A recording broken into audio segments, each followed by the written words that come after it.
राज्यात पुढील 5 दिवस मध्यम ते तीव्र मेघगर्जनेसह जोरदार पावसाचा इशारा। आयएमडी कडून जिल्हावार अलर्ट जारी। पावसाच्या शक्यतेने शेतकऱ्यांमध्ये चिंता। लातूर जिल्ह्यातल्या उदगीर तालुक्यातील वादळी वाऱ्यासह पाऊस। अचानक आलेल्या पावसाने नागरिकांची तारांबळ। आंबा बागांचं मोठं नुकसान। रायगड जिल्ह्यात महाड तालुक्यात अवकाळी पावसाची हजेरी। अचानक आलेल्या पावसामुळे वातावरणात गारवा। मात्र उन्हाळी भात पीक घेणाऱ्या शेतकऱ्यांची चिंता वाढली। जळगाव जिल्ह्यात अवकाळीमुळे 10,000 हेक्टरवरील पिकांचं नुकसान। कृषी विभागाची माहिती। सर्वाधिक 6 हेक्टरवरील केळी पिकांचं नुकसान। जालना जिल्ह्यात मागील 3 दिवसांपासून ढगाळ वातावरण। अवकाळी पावसामुळे फळबाग पिकांचं मोठं नुकसान। शेतकऱ्यांची चिंता वाढली। जालना जिल्ह्यात 1,600 हेक्टर क्षेत्राचं अवकाळीमुळे नुकसान। कृषी अधिकाऱ्यांची माहिती। अहिल्यानगर जिल्ह्यात अवकाळी पावसामुळे 130 हेक्टर क्षेत्राचं नुकसान। कृषी विभागाकडून पंचनामे सुरू। येत्या 2 दिवसात नुकसानीची अंतिम आकडेवारी जाहीर करण्यात येणार। अवकाळीमुळे आठवडाभरात 4,240 हेक्टरवरील पिकं भुईसपाट। आंबा, कांदा, भाजीपाल्याचं सर्वाधिक नुकसान। सततची गारपीट, वादळी वाऱ्याचा शेती पिकांना फटका। 657 गावातील 15,244 शेतकरी बाधित। अवकाळी पावसामुळे वाशिम जिल्ह्यात मूग पिकाचं नुकसान। काढणीसाठी आलेल्या मूग पिकाचं नुकसान झाल्यानं शेतकरी चिंतेत। आज पावसाने दिली थोडी उघडी।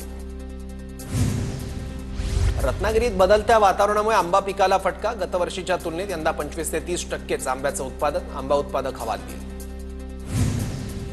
जालना जिल्ह्यात मागील 3 दिवसांपासून ढगाळ वातावरण। अवकाळीमुळे पावसात फळबाग पिकांचं मोठं नुकसान। शेतकऱ्यांची चिंता वाढली। कोकणात 2 जूनपर्यंत मान्सून दाखल होण्याची शक्यता। मोसमी वाऱ्याच्या वाटचालीसाठी पोषक स्थिती निर्माण। नाशिकच्या इगतपुरी शहरात पाणी संकट। तलाव आटल्यानं आणि भावली धरणाजवळ 4 दिवसांपासून वीज नसल्यानं पाणी 3 दिवसांपासून शहराला होणारा पाणी पुरवठा खंडित। शीळ धरणात गेल्या वर्षीच्या तुलनेत यावर्षी पाणीसाठा अधिक। रत्नागिरी शहराला 10 जूनपर्यंत पाणीसाठा पुरवणार असल्याची माहिती। बीडमध्ये नाल्यातील दुर्गंधीयुक्त घाणपाणी रस्त्यावर। मान्सूनपूर्व कोणतीही कामं न झाल्यानं नाले तुंबले। पालिका प्रशासनाकडे लक्ष देण्याची मागणी। नागपूरचं तापमान 40 अंशांच्या जवळ। उकाड्यानं नागपूरकर हैराण। नागपूरकरांना उकाड्यापासून वाचण्यासाठी शीतपेयांचा आधार। वाशिममध्ये महाबीजकडून सोयाबीन बियाण्याचे नवीन दर जाहीर। मागील वर्षाच्या तुलनेत दरांमध्ये घट। शेतकऱ्यांना दिलासा। नाशिकच्या लासलगावातील कांदा मुंबईतून थेट दुबई आणि आखाती देशात निर्यात। भारत पाक तणावामुळे कांदा निर्यातीत आला होता अडथळा। कोल्हापूरच्या अंबाबाई आणि ज्योतिबा मंदिरात आजपासून ड्रेस कोड लागू। पारंपरिक ड्रेसमध्येच मंदिर परिसरात प्रवेश मिळणार। तोकड्या कपड्यांमध्ये मंदिर परिसरात न येण्याचं देवस्थानकडून आवाहन। जळगावच्या सराफ बाजारात सोन्याच्या दरात पुन्हा वाढ। सोनं प्रतितोळा 97,000 वर।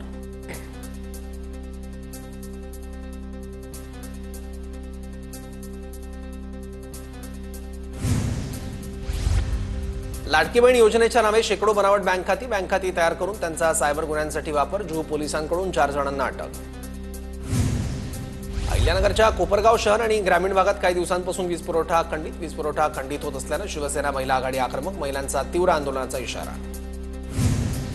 15 मार्च 2024चा संच मान्यता GR रद्द करण्याच्या मागणीसाठी विदर्भ माध्यमिक शिक्षक संघाची मागणी। शिक्षक संघाचं आपल्या मागण्यांसाठी चंद्रपूर जिल्हा परिषदेसमोर आंदोलन। बुलढाण्यातील सिंदखेडराच्या उपविभागीय कार्यालयावर शेतकऱ्यांचा धडक मोर्चा। संपूर्ण कर्जमाफी आणि पीक विमा देण्याची शेतकऱ्यांची मागणी। पुण्याच्या भोरमधील मनसेचे माजी तालुका अध्यक्ष राहुल पवारवर खंडणीचा गुन्हा। राहुल पवारवर पेट्रोल पंप चालकाला दमदाटी करत खंडणी मागितल्याप्रकरणी गुन्हा दाखल। गोंदियाच्या आमगाव नगर परिषदेच्या कार्यालयासमोर कंत्राटी महिला कर्मचाऱ्यांचं उपोषण। नगर परिषदेने कामावरून काढल्यामुळे महिला आक्रमक। जोपर्यंत कामावर ठेवत नाही तोपर्यंत उपोषण सुरू राहणार असल्याचा महिलांचा इशारा। शेतकऱ्यांची कर्जमाफी संदर्भात प्रहार आक्रमक। परभणीच्या पालकमंत्री मेघना बोर्डीकरांच्या घरासमोर रक्तदान करत आंदोलन। चोपड्यात खरीप हंगामपूर्व आढावा बैठक। आमदार चंद्रकांत सोनवणे यांनी अधिकाऱ्यांना धारेवर धरलं। जालना जिल्ह्यात 16,000 मेट्रिक टन खताचा साठा उपलब्ध तर 2,77,710 मेट्रिक टन खताची मागणी। उर्वरित खतांचा साठाही उपलब्ध होणार। कृषी विभागाची माहिती। बदलत्या वातावरणामुळे उन्हाळी मूग कापून गोळा करण्यासाठी चोपडा तालुक्यातील शेतकऱ्यांची धडपड, उत्पन्नात घट झाल्यानं शेतकरी नाराज. पुण्याच्या भोर तालुक्यातील रायरेश्वर किल्ल्यावर शेतकऱ्यानं नेला ट्रॅक्टर, पार्ट सुटे करून सहकाऱ्यांच्या मदतीनं ट्रॅक्टर पोहोचवला रायरेश्वर किल्ल्याच्या पठारावर. कृष्णा नदी संवर्धनासाठी 4 राज्यातील सामाजिक कार्यकर्ते आणि अभ्यासकांची जलयात्रा. कृष्णा नदीच्या प्रदूषण मुक्तीसाठी कृष्णा कुटुंब या उपक्रमांतर्गत जलयात्रा. कर्नाटक ते महाबळेश्वर पर्यंत निघालेल्या जलयात्रेचं सांगलीत स्वागत. पावसाळ्यापूर्वी चंद्रपुरातील इरई नदी खोलीकरणाची गती वाढवा, पालकमंत्री अशोक उईके यांचे निर्देश.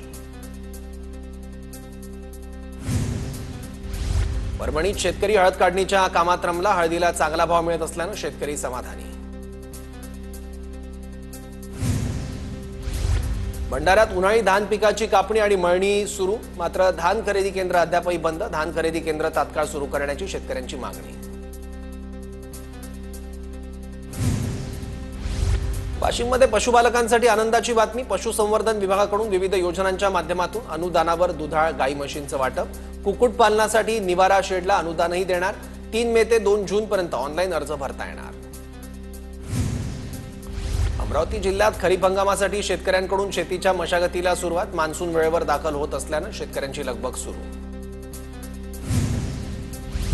तुळजाभवानी मंदिराच्या पुजाऱ्याचा दारू पिऊन गोंधळ, नोटीस दिल्याच्या कारणावरून मंदिर संस्थांच्या कर्मचाऱ्याला शिवीगाळ.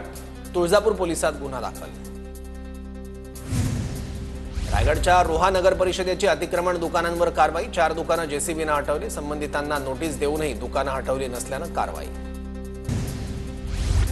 अकोला शहरातील 4 ते 5 ज्वेलर्सवर आयकर विभागाचा छापा. नागपूर आणि छत्रपती संभाजीनगर आयकर विभागाची संयुक्त कारवाई. सिंहगडावरील 4 अनधिकृत बांधकामांना नोटीस. अनधिकृत बांधकामं काढण्यासाठी मे पर्यंतची मुदत. पुणे वन विभाग आणि राज्य पुरातत्व विभागानं नोटीस बजावली. सोलापूर शासकीय रुग्णालयाच्या कामात हलगर्जीपणा करणाऱ्या डॉक्टर्स आणि इतर कर्मचाऱ्यांवर कारवाईचा बडगा. रुग्णांना चांगल्या सुविधा मिळण्यासाठी नियमावली तयार. पोलिसांसोबत अरेरावी करणाऱ्या दोघांना अटक. नागपुरातील मानकापूर पोलिसांकडून अटक. नागपुरातील कळमना पोलिसांकडून दुचाकी चोरट्यांना अटक. 4 दुचाकी जप्त करत दोघांविरोधात गुन्हा दाखल. चंद्रपूर जिल्ह्यात एका महिलेचा वाघाच्या हल्ल्यात मृत्यू. कचराबाई भरडे असं मृत्यू झालेल्या महिलेचं नाव. गेल्या 5 दिवसात वाघाच्या हल्ल्यात 6 महिलांचा मृत्यू झाल्याची घटना.